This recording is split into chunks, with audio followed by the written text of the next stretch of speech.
Bonjour à tous, j'espère que tout le monde va bien et que vous nous entendez bien surtout. On va laisser quelques petites minutes pour les derniers participants qui souhaitent se connecter. N'hésitez pas, j'en profite pour vous préciser, donc on a un assistant Webikeo Abdé qui est là si vous avez des problèmes techniques de son ou de vidéo, et Naomi et Cécile qui sont là pour répondre à vos questions dans le chat. Donc n'hésitez pas à nous préciser s'il y a un quelconque problème. Est-ce que c'est bon pour tout le monde? Ça semble bien fonctionner, parfait. Donc bonjour à tous, je me présente, je suis donc Clémence pour la société RGPD Express. Je suis directrice des opérations pour RGPD Express depuis 2019 et l'objectif aujourd'hui, c'est de vous présenter un webinar, sur les enjeux de la mise en conformité RGPD et de la cybersécurité. Et donc pour ça, je serai accompagnée de Ellie, de Travieso, qui sera avec moi pour toute la partie cybersécurité, qu'on vous présentera dans un deuxième temps. Donc là aussi, n'hésitez pas si vous avez des questions à les laisser dans le chat. Voilà, on les gardera pour la dernière partie du webinaire, pour le petit échange de questions-réponses qu'on aura ensuite avec Ellie. Merci Clémence.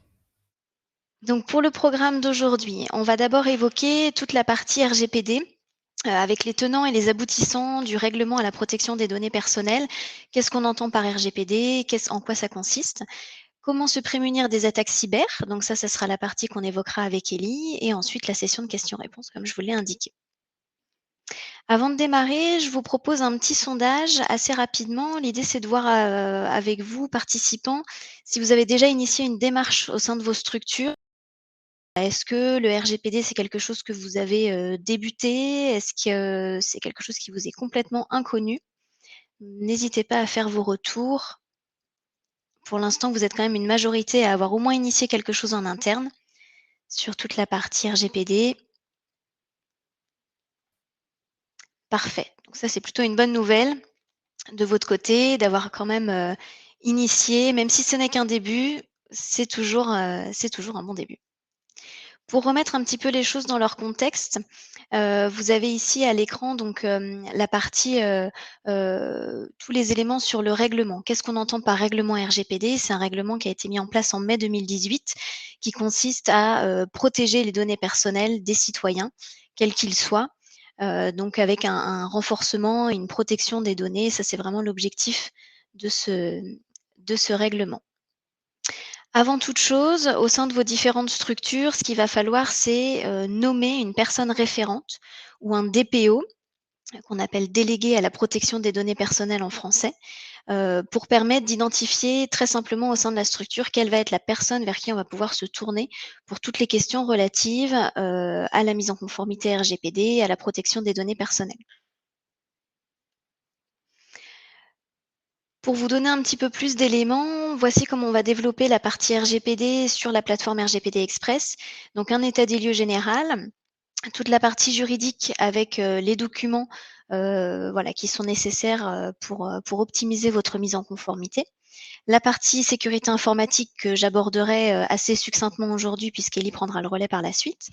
Les cartographies, la partie communication au sein de vos structures, les process à mettre en place et bien entendu la mise en place de vos registres d'activités de traitement, puisque c'est la partie essentielle de cette mise en conformité RGPD.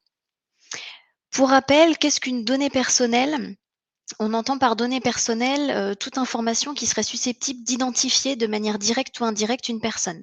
Ça peut être un nom, prénom, mail, téléphone, mais ça peut aussi être, par exemple, un numéro d'immatriculation qui va permettre d'identifier une personne de manière indirecte. Dans ces données personnelles, on identifie ensuite des données personnelles donc classiques et des données personnelles à caractère sensible, notamment tout ce qui va être données de santé, biométrie, condamnation pénale, etc. Donc ça, la distinction, elle est importante puisqu'en termes de RGPD, les données sensibles vont nécessiter une mise en conformité plus approfondie. Sur cette première partie état des lieux, Ce par quoi il faut débuter, c'est vraiment déjà dans un premier temps d'identifier au sein de vos structures ce que vous collectez comme données personnelles sur vos différents services, sur vos prestataires, vos clients, vos salariés.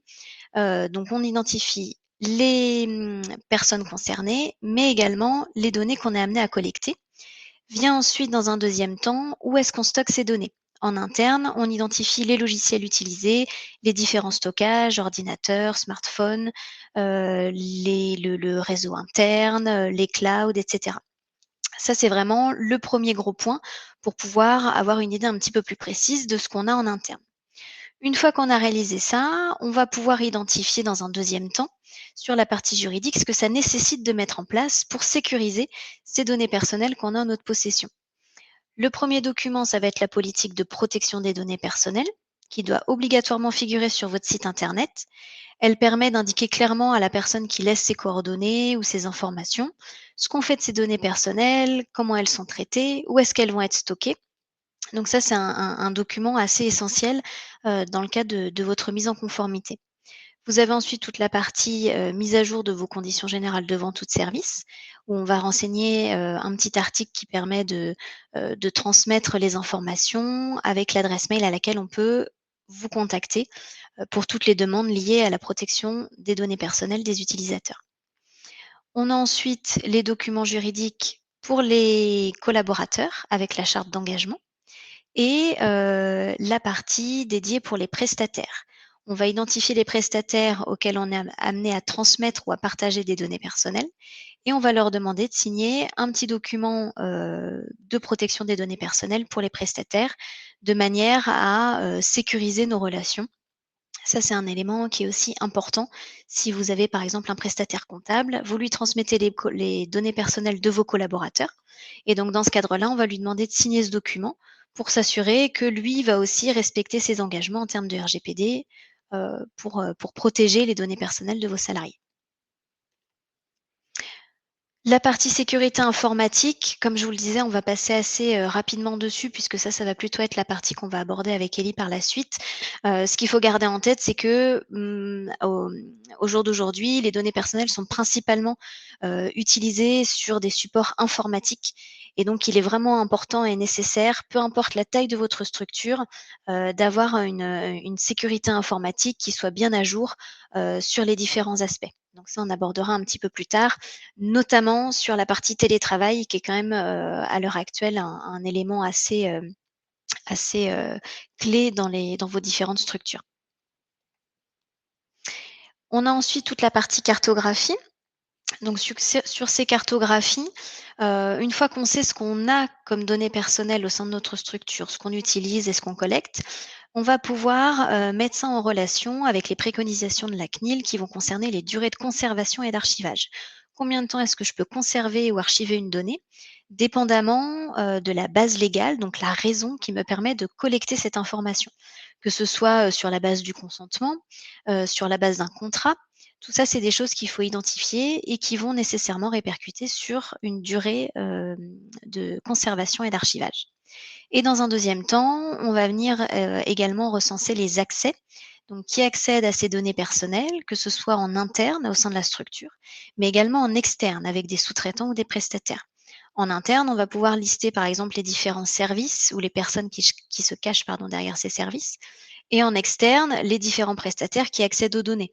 Si vous avez par exemple un logiciel de CRM ou un logiciel de comptabilité, vous avez ce prestataire qui accède à vos données personnelles et dans ce cadre-là, on va l'identifier pour pouvoir cartographier les différents accès internes et externes à ces données personnelles.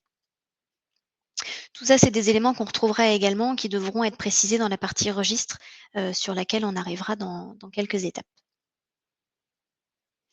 La partie communication et process, donc l'important au sens de la CNIL, ça doit faire partie de votre mise en conformité RGPD, c'est de communiquer sur ce règlement auprès de vos collaborateurs. L'idée, c'est de les sensibiliser sur le sujet.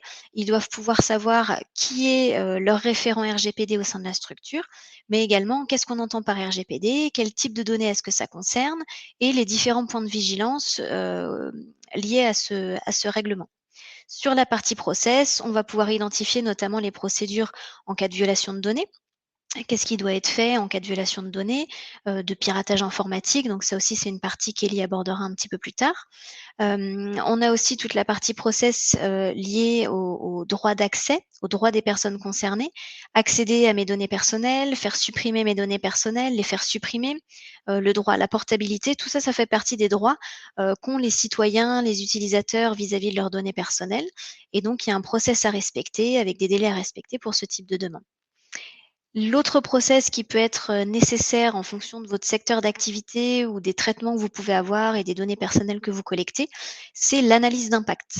On évoquera le sujet un petit peu plus en détail, voilà, au fur et à mesure quand on reviendra vers vous, à la suite de ce webinaire puisque c'est assez spécifique par rapport à certains secteurs d'activité et aux données que vous êtes amenés à collecter.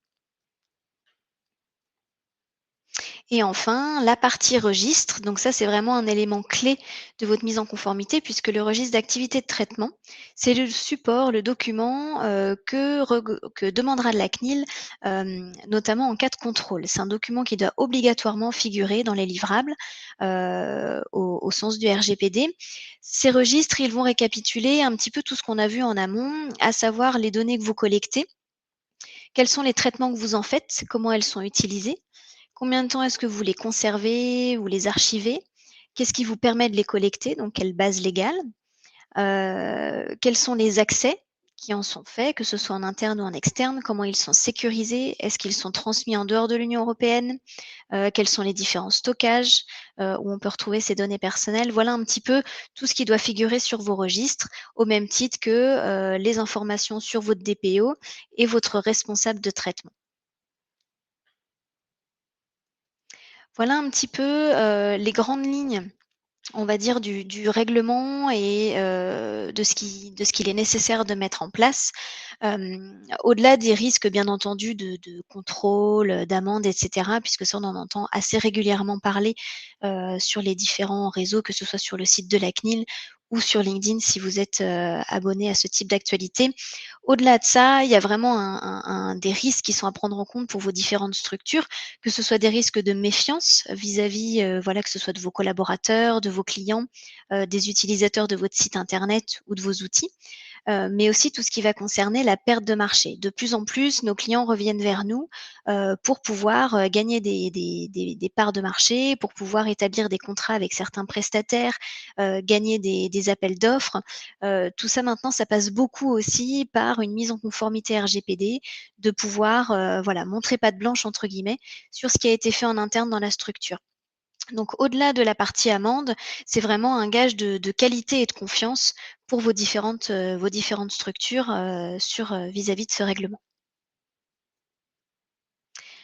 Je vous propose de passer rapidement sur la plateforme RGPD Express, ça sera assez rapide pour vous montrer un petit peu le mode de fonctionnement et le visuel. Vous avez ici à l'écran les personnes, qui ont, créé la plateforme RGPD Express. Comme vous pouvez le voir, c'est vraiment une synergie entre différentes activités, que ce soit, voilà de l'agence, digitale avec Thierry et Sandra. Notre avocat Benjamin Bourgeois qui lui, a bien entendu pris en charge toute la partie juridique, mise en place des supports juridiques que vous pouvez, retrouver et télécharger sur la plateforme. Et puis la société Subskill avec Gérald et Thomas qui, eux, vont nous apporter, toute la partie développement de la plateforme, heu et développement de l'outil à proprement parler. Partager rapidement mon écran. Normalement, ça devrait être bon pour tout le monde. Vous devriez avoir donc le visuel de la plateforme. Pour vous montrer rapidement le mode de fonctionnement, vous avez ici sur la partie gauche les 7 étapes qu'on a, développées à l'instant, sur, la mise en conformité RGPD. Donc on les passe au fur et à mesure, pour avancer progressivement. Au fur et à mesure qu'on va renseigner ces étapes, vous avez votre tableau de bord ici qui va évoluer, qui va vous permettre d'identifier les étapes sur lesquelles il y a encore des choses à mettre en place et à réaliser et celles qui sont, finalisées à 100. On a ensuite la partie état des lieux. Donc comme je vous l'indiquais tout à l'heure, sur cet état des lieux, on va venir renseigner ce qu'on fait des données personnelles, où est-ce qu'elles sont stockées. Donc c'est ce que vous avez ici à l'écran avec un système simple de cocher-décocher. sur vos différentes parties prenantes, les salariés, les prestataires, etc. S'ensuit toute la partie juridique. Donc là, on attaque vraiment les supports juridiques à indexer à, voilà, éventuellement à vos contrats de travail, à vos contrats prestataires. Donc là aussi, toujours un système simple de cocher-décocher qui vous permet de renseigner les éléments dont vous avez besoin pour pouvoir ensuite télécharger les documents qui sont automatiquement mis à jour en fonction de ce que vous avez sélectionné au préalable sur la plateforme. L'idée, toujours, c'est de vous faire gagner un maximum de temps et puis d'avoir un support qui soit toujours bien à jour, que vous pouvez faire évoluer au fur et à mesure de la vie de votre structure. Et enfin, la partie registre, pour vous montrer succinctement, je passe assez rapidement. Vous avez ici donc les différents blocs de registres qu'on va pouvoir constituer pour pouvoir ensuite télécharger l'intégralité d'entre eux et composer notre registre global d'activités de traitement qui, comme je vous le disais tout à l'heure, est vraiment le support essentiel dans le cadre de votre mise en conformité, si ce n'est obligatoire. Voilà pour moi. Hop, j'arrête mon partage d'écran et donc on va revenir sur la présentation. Je vais passer la main à Ellie qui va prendre le relais sur toute la partie cybersécurité et qui va vous donner un petit peu plus d'éléments. Oui, merci beaucoup Clémence. Donc sur la partie cybersécurité, on va attaquer directement dans le bougez pas, je vais donc me connecter pour changer les slides. Voilà.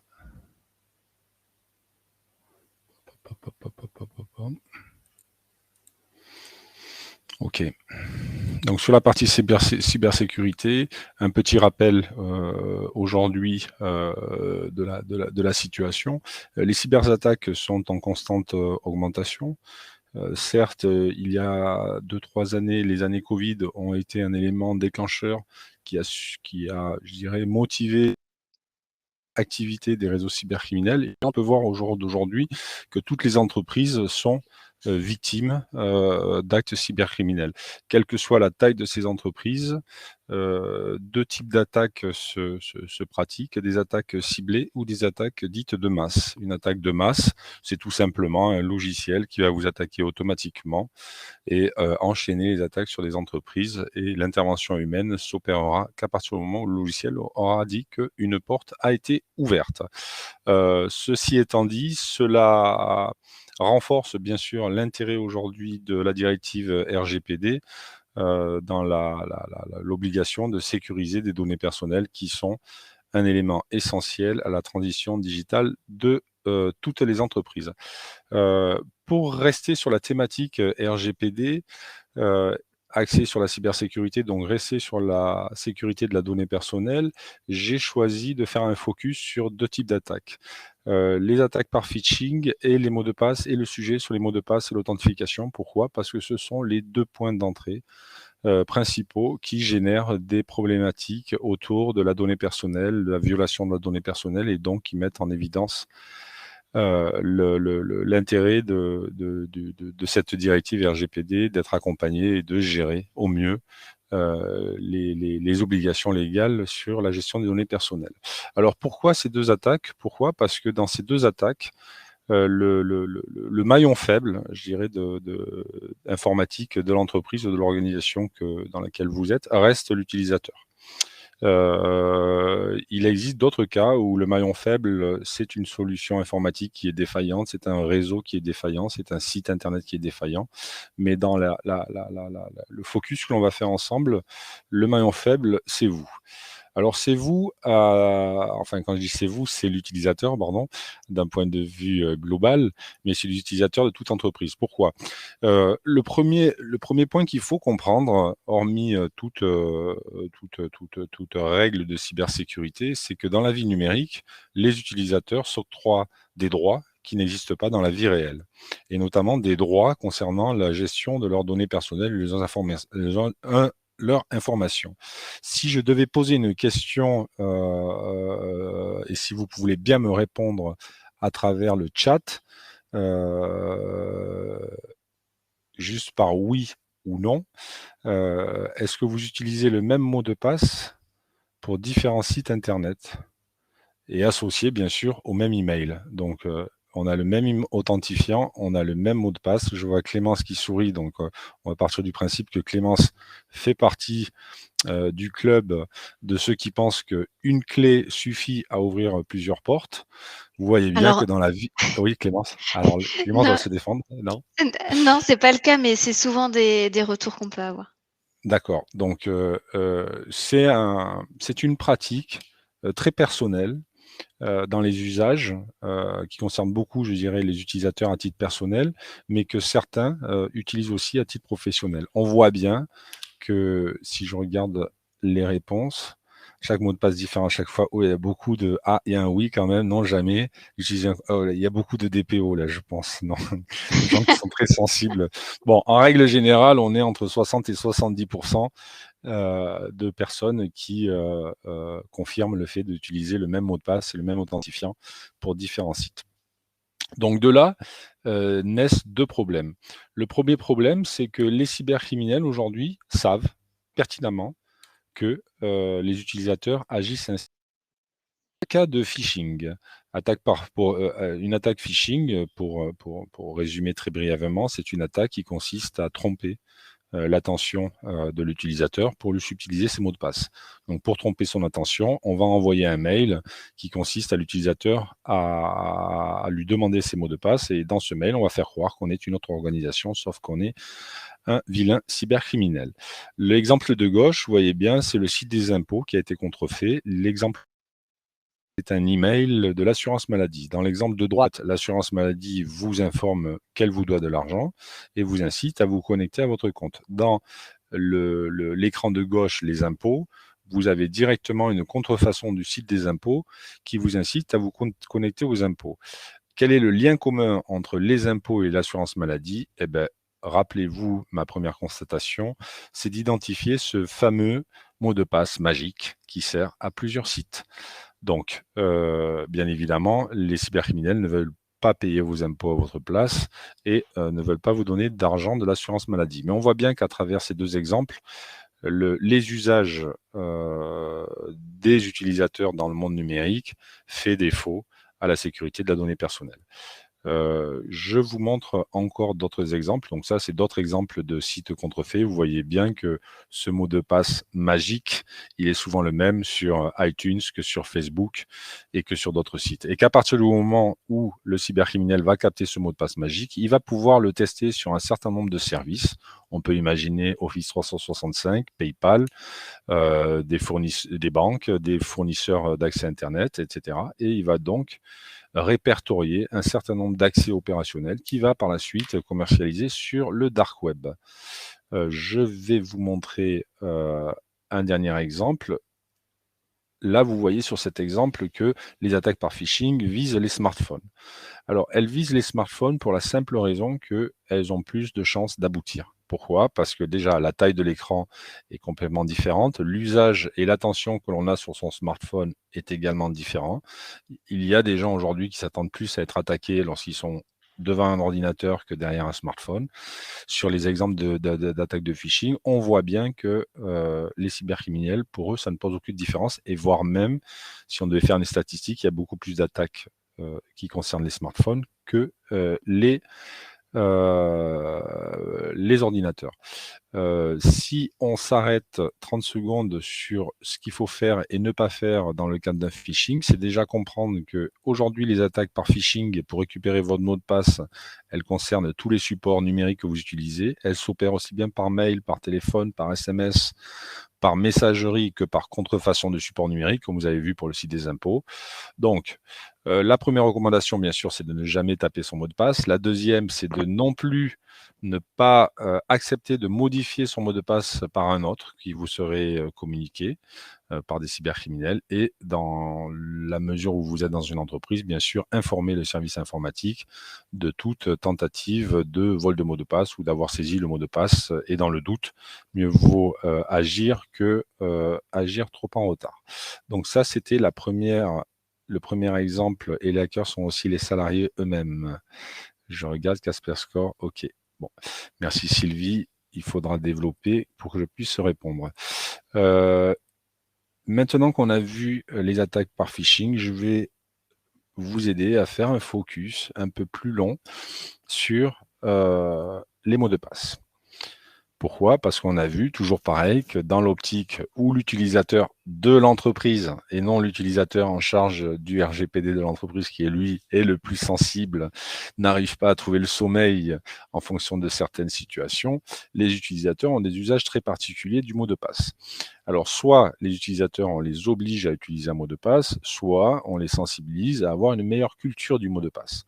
À droite, vous avez un logiciel vous avez une photo, une capture d'écran d'un logiciel qui existe depuis plus de 25 ans. Donc, je suppose que peu de gens le connaissent ici. Il s'appelle John the Ripper. Donc, imaginez un logiciel qui soit maintenu depuis de 25 ans. Ça prouve qu'il y a un marché. Ce logiciel, la seule fonction qu'il a, c'est de casser des mots de passe. Donc, un logiciel qui casse des mots de passe depuis 25 ans. Pourquoi? Parce que la deuxième problématique de ces campagnes de phishing ou de ce comportement d'utiliser toujours son mot de passe magique dans différents sites, les hackers l'ont compris, et ils font aussi du piratage de sites internet pour voler des bases de données d'utilisateurs avec les mots de passe. Ces bases de données devront être déchiffrées, et c'est là que l'outil John the Ripper rentre en jeu. Sur la gauche, vous avez un exemple de performance du logiciel John the Ripper qui démontre que l'usage aujourd'hui dans un mot de passe de majuscules, de minuscules, de caractères spéciaux et de nombres n'est pas un rêve d'informaticien, mais une nécessité absolue. Pourquoi? Parce que vous voyez que c'est qu'à partir de 10 caractères que le logiciel va commencer à avoir du mal à déchiffrer votre mot de passe. En dessous de cela, vous voyez bien que ça prend soit 0 secondes, soit quelques minutes, soit quelques dizaines de minutes. Donc rappelez-vous que l'usage de ces utilisateurs d'un mot de passe unique sur différents sites très particuliers peut avoir une incidence indirecte sur les données personnelles d'une entreprise.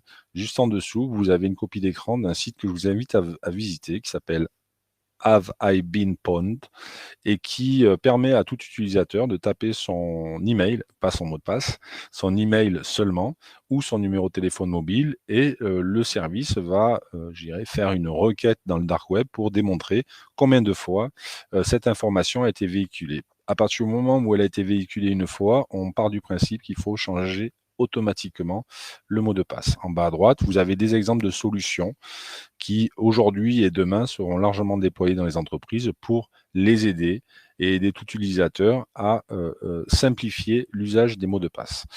Je ne peux malheureusement pas m'étendre sur tous les risques. Je vais maintenant faire un focus sur les bonnes pratiques à respecter dans une entreprise. Alors, il y en a d'autres, je vous rassure, et j'ai choisi que ces deux risques pour argumenter la fonction cybersécurité relative.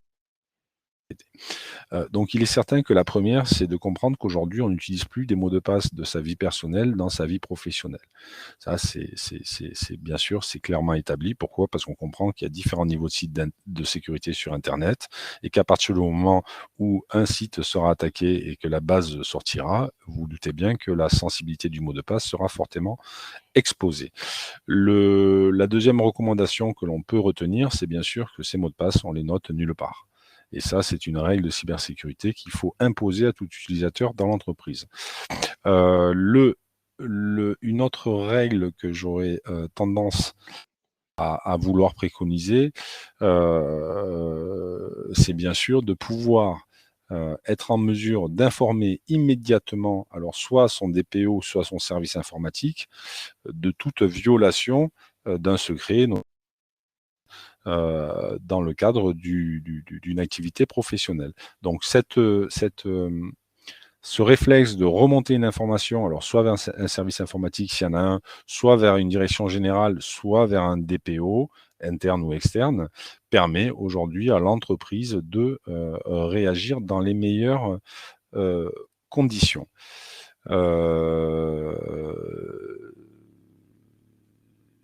Un autre réflexe ou une autre bonne pratique que vous pourriez avoir, c'est à ce moment-là, c'est peut-être faire un diagnostic de votre cybersécurité pour faire le tour, je dirais, des différentes vulnérabilités qui pourraient demain impacter la sécurité des données personnelles de l'entreprise. Pourquoi? Parce qu'il reste hormis l'axe utilisateur et la sensibilité de ce qu'il représente, il reste bien sûr l'axe informatique pur et dur, à savoir, est-ce que les solutions informatiques ou les systèmes d'information qui opèrent ces données sont suffisamment robustes pour éviter une intrusion venant de l'externe ou éviter toute extraction massive des données personnelles.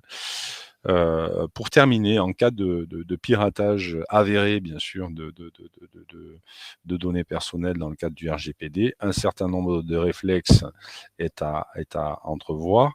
Sur la partie informatique, bien sûr, qu'il y a des actions à mener pour préserver les preuves et vérifier que la diffusion des informations est arrêtée. Sur la partie RGPD, vous êtes bien accompagné avec votre partenaire.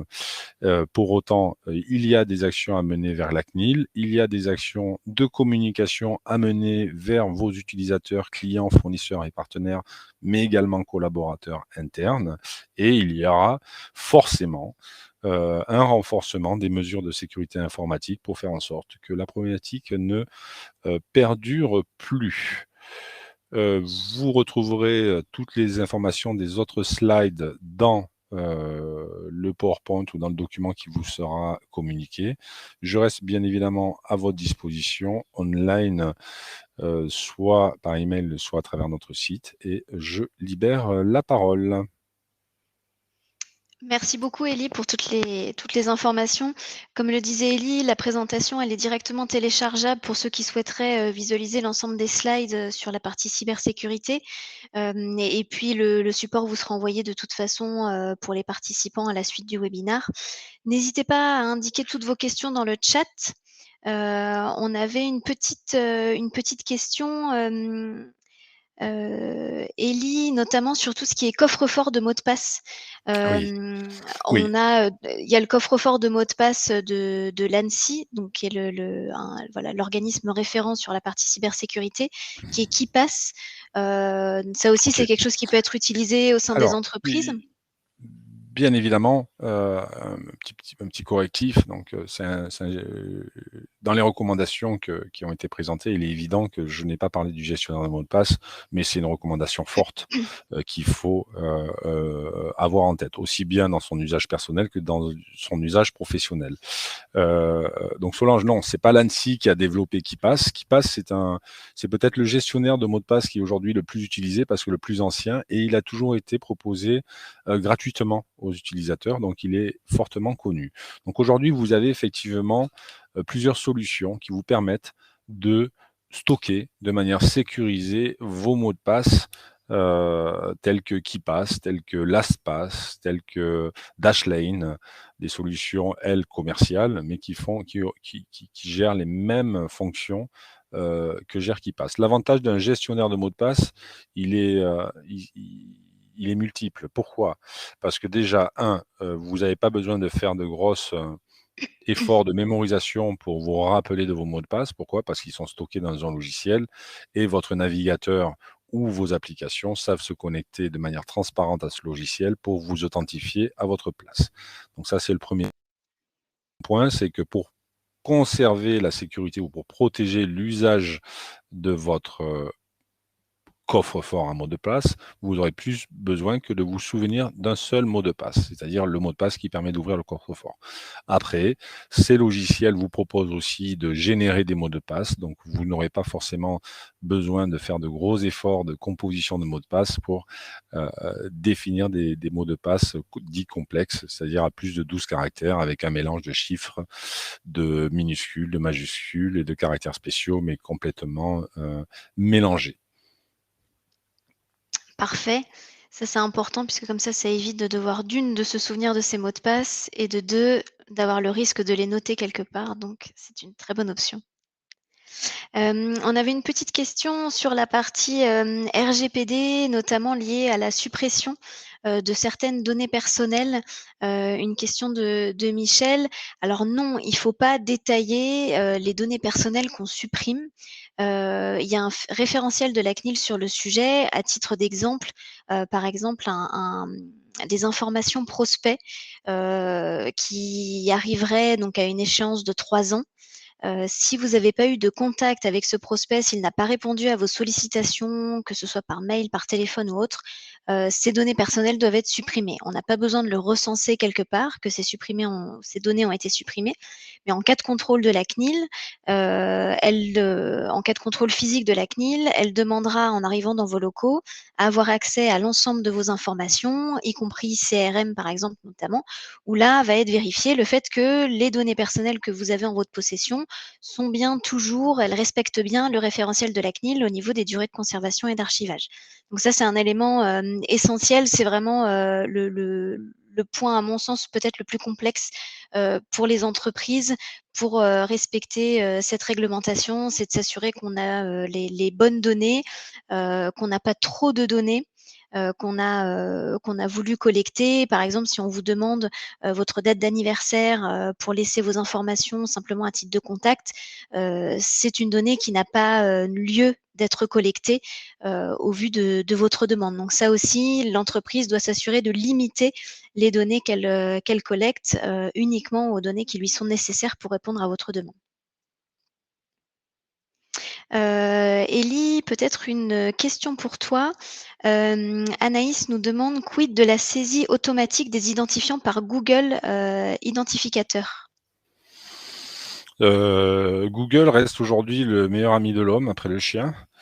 Et un certain nombre d'éditeurs, excusez-moi pour l'humour, un certain nombre d'éditeurs aujourd'hui, et pas que Google, proposent bien évidemment le stockage et l'enregistrement de mots de passe, et on peut penser plus particulièrement au navigateur.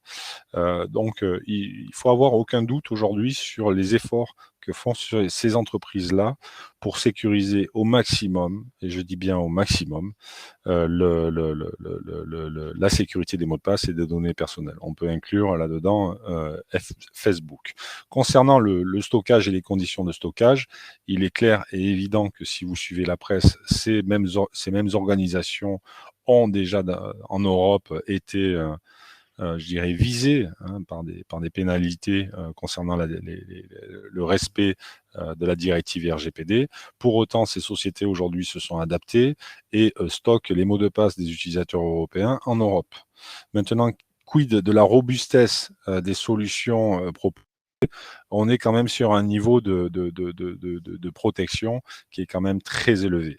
On n'est pas au niveau, je dirais, de la sécurité des coffres-forts aujourd'hui, pas encore, mais on est quand même à un niveau de sécurité très élevé. Ça veut dire quoi? Ça veut dire que lorsque vous voyez dans la presse des fuites de données concernant ces sites internet-là, ou ces plateformes, ou ces éditeurs, pardon, c'est rarement les données personnelles et notamment les mots de passe qui sont impactés.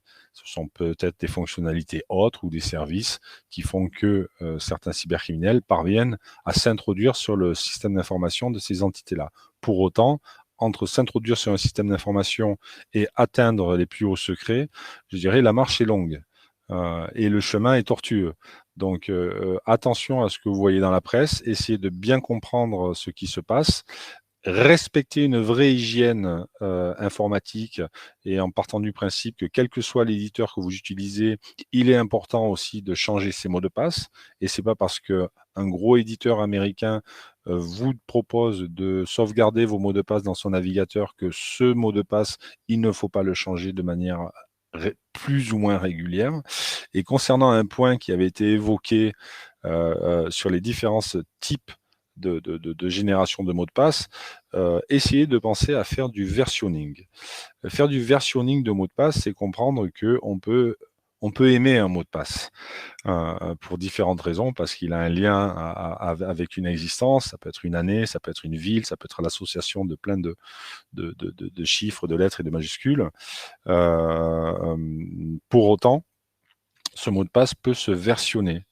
Et se versionner, ça veut dire qu'il faut que vous imaginez inventer une terminologie pour les réseaux sociaux, inventer une autre terminologie pour les sites e-commerce, inventer une autre terminologie pour les dépenses de l'entreprise. Et c'est par exemple, si mon mot de passe était par exemple j'aime Marseille 2022, point d'interrogation, Donc j'ai mon nombre de caractères, j'ai mes majuscules, j'ai mes minuscules, j'ai mes chiffres, j'ai mes points d'interrogation et je suis dans le vert chez John the Ripper.